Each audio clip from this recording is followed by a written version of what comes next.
Pengalamanku dicintainya, dan aku mengasihi Tuhanku. Bacaan dari Injil Lukas bab 7 ayat 36 sampai dengan 50. Seorang Farisi mengundang Yesus untuk datang makan di rumahnya. Yesus datang ke rumah orang Farisi itu, lalu duduk makan. Di kota itu, ada seorang perempuan yang terkenal sebagai seorang berdosa. Ketika perempuan itu mendengar bahwa Yesus sedang makan di rumah orang Farisi itu, datanglah ia membawa sebuah buli-buli pualam berisi minyak wangi. Sambil menangis, ia pergi berdiri di belakang Yesus dekat kakinya, lalu membasahi kakinya itu dengan air matanya dan menyekanya dengan rambutnya.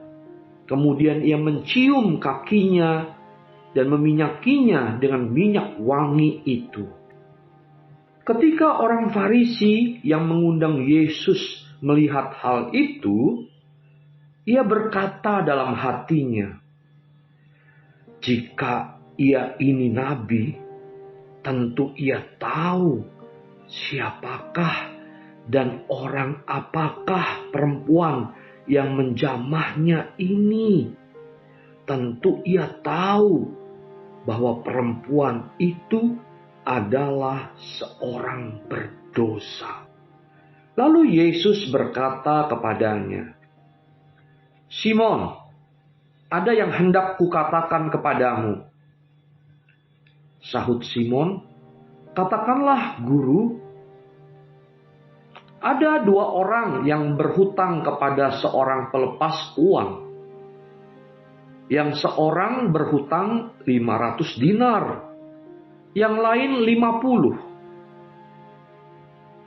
Karena mereka tidak sanggup membayar, maka ia menghapuskan utang kedua orang itu. Siapakah di antara mereka yang akan terlebih mengasihi dia?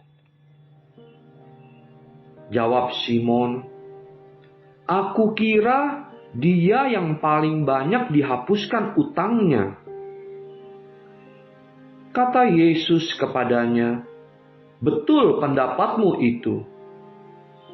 Dan sambil berpaling kepada perempuan itu, ia berkata kepada Simon, "Engkau lihat perempuan ini? Aku masuk ke rumahmu, namun engkau tidak memberikan aku air untuk membasuh kakiku, tetapi dia membasahi kakiku dengan air mata dan menyekanya dengan rambutnya. Engkau tidak mencium aku, tetapi sejak aku masuk, ia tiada henti-hentinya mencium kakiku.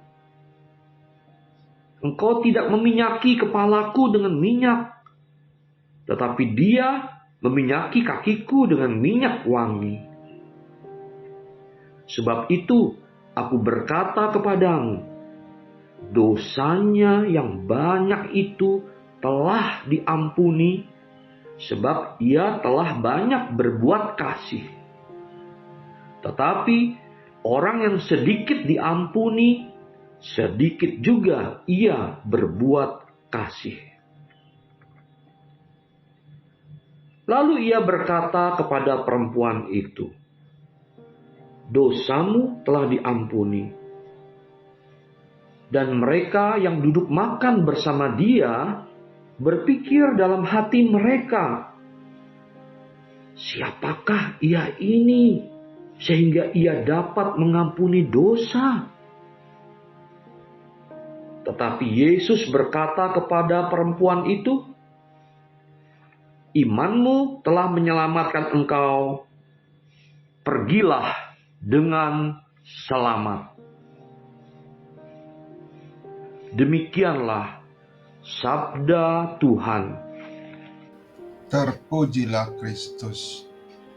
Setelah aku membaca bacaan Injil Lukas bab 7 ayat 36 sampai dengan 50 ini, aku teringat akan pengalaman hidupku. Setelah lulus sekolah menengah atas, aku lanjut kuliah di Universitas Trisakti, jurusan ekonomi.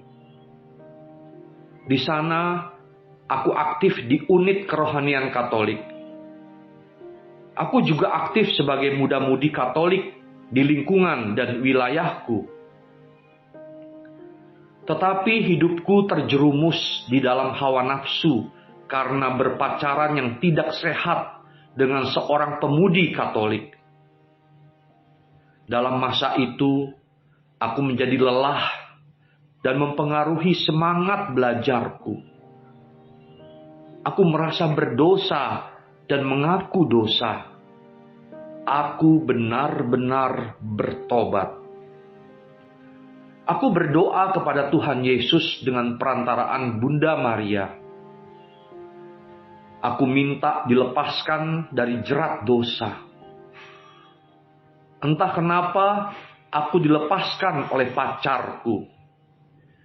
Dia menasehati aku untuk berani lepas darinya dan menjadi diriku yang lebih baik ke depannya. Sekarang aku memiliki istri yang beriman Katolik dan berjalan dengan baik sampai hari ini. Aku pun menanggapi kasih Tuhan Yesus yang begitu baik kepadaku dengan menjadi ayah teladan Katolik.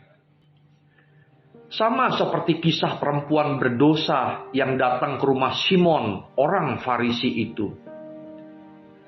Dia merasakan kasih Yesus dan tidak malu-malu menerobos masuk dengan membawa buli-buli berisi minyak wangi yang mahal harganya. Lalu dia membersihkan kaki Yesus dengan air mata dan menyekanya dengan rambutnya. Dia menuangkan minyak yang wangi itu ke kakinya. Lalu dia menerima sentuhan indah dari Yesus dengan sabdanya, "Imanmu telah menyelamatkan engkau. Pergilah dengan damai." Dalam kisah ini tampak iman perempuan itu. Ia mengimani bahwa Yesus yang ada di rumah Simon adalah Tuhan. Yesus bukan semata-mata orang hebat yang bisa menyembuhkan saja, tetapi Dia adalah Tuhan. Hatinya meluap oleh rasa terima kasih dan syukur kepada Tuhan atas kasih-Nya yang telah menyembuhkannya. Anugerah iman yang diberikan oleh Tuhan itu dipakai olehnya secara pribadi. Ia menyalurkan perbuatan kasih kepada Tuhan sebagai tanda cinta dan terima kasih-Nya. Bagaimana dengan pengalaman iman Anda yang dicintai oleh Tuhan? Dan bagaimana Anda menanggapi cinta kasih-Nya kepada Anda? Marilah berdoa. Tuhan Yesus, Engkau telah memberikan contoh pengalaman iman bahwa Kau cintai, dan bagaimana aku dapat mengasihi-Mu dengan segenap hati, jiwa, akal budi, dan kekuatanku. Berilah kekuatan agar kami dapat merasakan kasih-Mu yang berlimpah setiap harinya. Kuatkan kami pula agar dapat balik mencintai-Mu, juga mencintai sesama sebagai tanda cinta dan terima kasih kami kepadamu. Amin.